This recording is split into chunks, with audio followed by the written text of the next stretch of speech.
સંત માર્કના શુભ સંદેશમાંથી પાઠ 3 અધ્યાય કલમ 20-21। પછી ઈસુ ઘરમાં ગયા અને ફરી લોકોને એવું ટોળું જામ્યું કે તેઓ ખાવા પણ ન પામ્યા।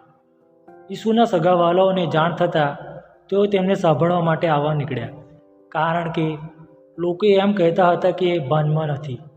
આ પ્રભુની વાણી છે, તે જ આપણો આધાર છે। ભલા યુવા મિત્રો, ઈસુના વિવિધ ચમત્કારોનો અનુભવ કરતા લોકો હંમેશા ઈસુને મળવા તૈયાર થતા હતા।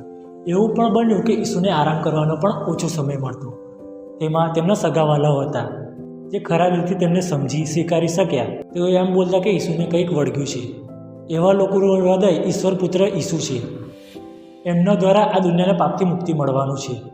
તે સત્યને જાણી શક્યા ન હતા। અવારનવાર આપણે પણ આપણી દુનિયામાં જે સત્ય શું છે તે આપણે જાણતા નથી। આપણા હૃદય, વિચાર, આપણા મનને આપણે સમજી શકતા નથી। તેથી આપણે લોકો પ્રત્યે ખોટો અભિપ્રાય રાખીએ છીએ। સર્વને જય ઈસુ।